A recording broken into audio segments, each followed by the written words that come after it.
No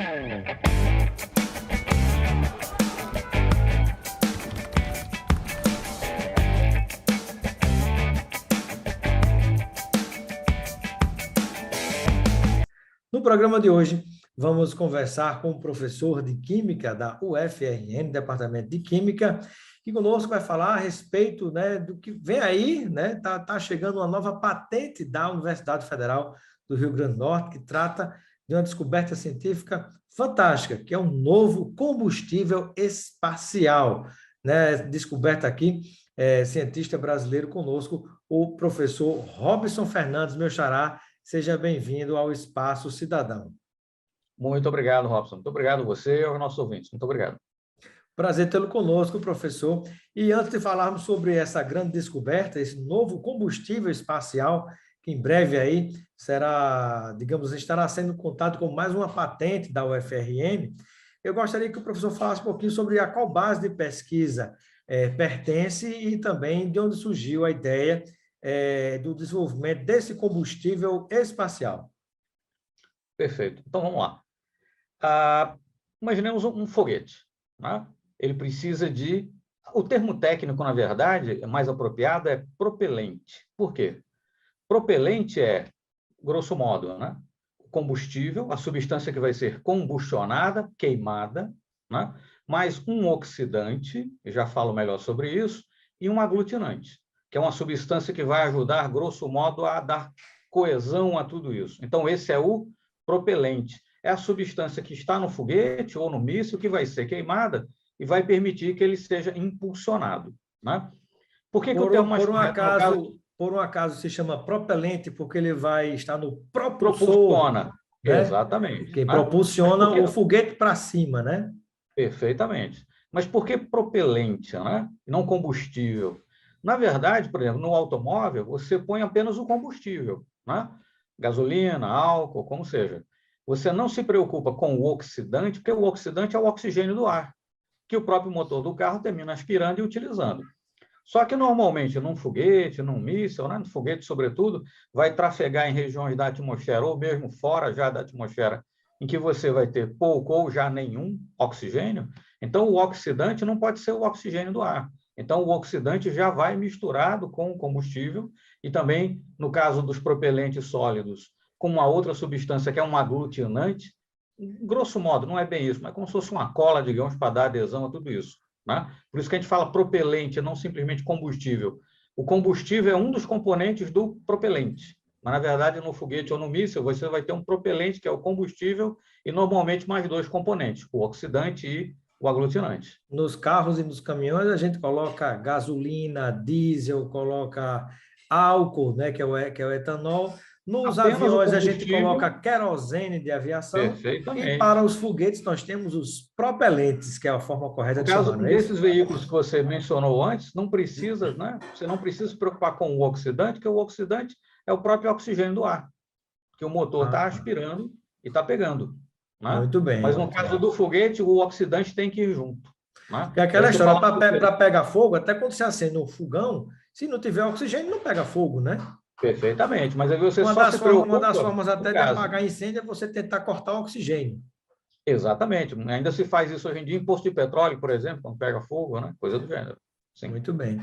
Professor, e quando a gente pensa nesse tipo de propelente, ele é feito à base de quê? Eu me recordo que há um tempo atrás se dizia, ali nas imediações da Barreira do Inferno, no Rio Grande do Norte, né, que como base de lançamento de foguetes durante muito tempo, que tinha muitos cajus ali e que a castanha de caju se via como combustível para o foguete subir para o espaço, né?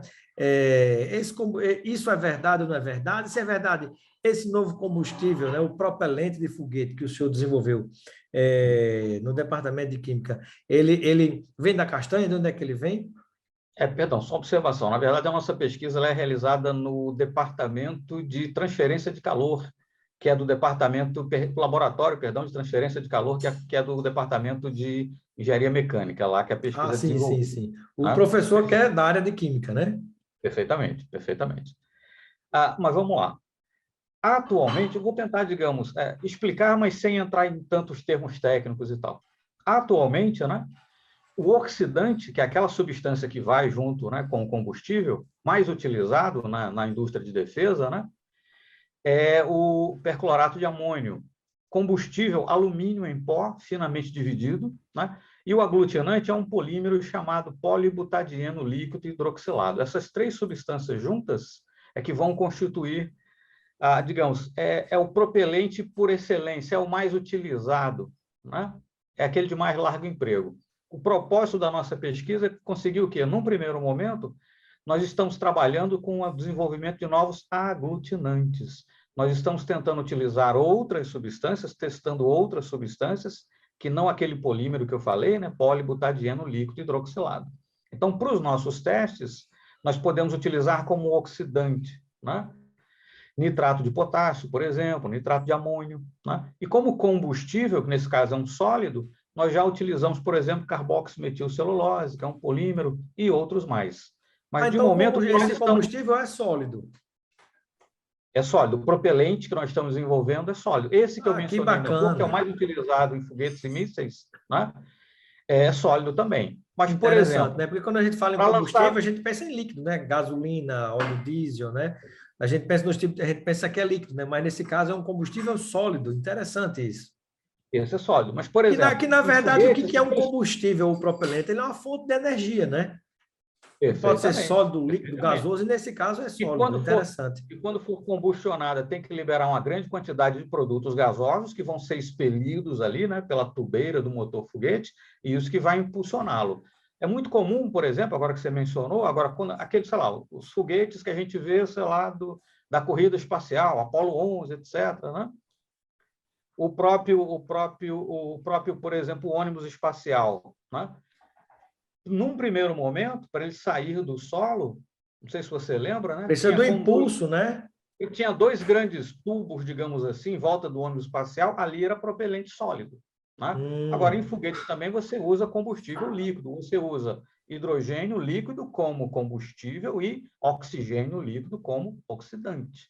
Mas qual é a desvantagem aí no caso? Você só tem hidrogênio líquido e oxigênio líquido em baixas temperaturas. Você não tem como armazenar aquilo. Um míssil, por exemplo, pode ficar armazenado durante meses, anos, antes de ser utilizado, né? Então, sobretudo para mísseis, por exemplo, etc., o propelente sólido ele é fundamental. No caso do ônibus espacial, para ele sair do solo, né, no primeiro momento, aqueles dois grandes tubos que aparecem ali em volta, aquilo é propelente sólido, que depois, numa certa altitude, ele descarta, né? Mas, enfim, tanto a indústria aeroespacial em geral, vamos colocar assim, tanto, né, mísseis, foguetes, né, foguetes lançadores de satélites, se for o caso, etc., ainda não pode prescindir do uso de propelente sólido em algum momento aí, né? Muito bem. Professor Robson Fernando, meu xará, né, desenvolveu junto com... Qual o nome do seu outro colega, professor? Jorge Marinho. Jorge Santo Marinho, né? Desenvolveram esse novo combustível aí, propelente, na verdade, para ser utilizado como combustível espacial, como combustível espacial. Me fala uma coisa, que tipo de, digamos assim, você falou que pode ser utilizado em míssil, pode ser utilizado em foguete, e a gente está observando o mundo inteiro aí, o Henrique Bezos e companhia, o pessoal agora fazendo viagens espaciais, a turma passeando pelo espaço, né? E aí eu acho que há que se desenvolver até algumas críticas também, né? Quando tem tanta gente morrendo de fome, em 10 minutos você está queimando milhões, bilhões de reais, né? Mas colocando essa questão à parte, professor, esse tipo de combustível ele pode ser utilizado também com essa finalidade? Sim, pode ser utilizado enfim, para lançar foguetes, para levar, né? Pode ser um foguete tripulado, por exemplo. O pessoal está fazendo geralmente ir até a baixa atmosfera, né? Sim. Salvo engano, um dia desse, inclusive o ator lá, o William Shatner, né? Foi um daqueles voos, eu acho, promovido lá pelo Elon Musk, qualquer coisa assim. Isso. Né? Você vai até a atmosfera baixa, né? Sente um clima ali de falta de gravidade e tal, e depois retorna. Né? Dá para ver a Terra, pelo menos, né? Dá para provar que não é plana, né? Dá para provar que não é plana. Tirar uma foto, você prova que não é plana, né? Com certeza. Dá para ver a curvatura da Terra muito bem, etc. Né? É por aí. Muito bem. Né? Professor, então seria, sendo patenteado, né, ele poderia ser fornecido para toda essa cadeia de de consumidores, digamos assim, né? Privado e do setor público nacional e estrangeiro. Na verdade, esse é o nosso segundo, né, pedido de patente, ainda é um pedido, né? Isso não vai tramitar pelo INPI, etc. O segundo pedido de patente, nós estamos trabalhando especificamente com o desenvolvimento de novos aglutinantes para tentar, né, ser um sucedâneo, né, adequado daquele Aglutinante que é a movimento. cola, né? Popular cola, né? Grosso modo. Que Grosso soma modo os é essa elementos função. que formam o combustível, o que a gente chama de Positivo. propelente, Mas, né? exatamente, mas tem que ser uma espécie que também combustione, né, para não ser uma carga inútil, né, na soma ali Tem do que propelente. queimar e ajudar no impulso. Exatamente, exatamente. Né? Mas o propósito é desenvolver cada vez mais isso. Agora, a questão é, como você tem, digamos, a aplicação potencial, né? Vamos botar grosso modo, indústria aeroespacial, vamos incluir aí mísseis também, setor de defesa, né? Mas, de qualquer forma, o nicho potencialmente interessado, o público consumidor potencial, por assim dizer, evidentemente é bastante restrito, né? Não é como você dizer que criou uma nova marca de um novo sabor de refrigerante, que, em princípio, qualquer um pode se interessar em consumir, né? Então, o nicho, o mercado potencial consumidor, ele é bastante mais restrito, né? O cidadão comum não vai se interessar em comprar um propelente para foguetes, né? É verdade. Então, o nicho consumidor é muito específico. Em essência, é a indústria aeroespacial, indústria de defesa, né? Mas são setores de vital importância, inclusive para o desenvolvimento nacional, para o desenvolvimento tecnológico, para a geração de empregos, para a autossuficiência no setor de defesa, que é vital, quer dizer, né? Então, é um setor, com certeza, que vale muito a pena investir, pensando, inclusive, na autonomia tecnológica do país. Recentemente, Sem dúvida. tem menos de um mês, circulou pela internet, você ainda encontra no YouTube, né? O ministro da Ciência e Tecnologia, inclusive, o Marcos Pontes, lá esteve, né? A aeronáutica testou, né, um motor foguete, né, num teste estático, né? Motor em tamanho real, etc., né?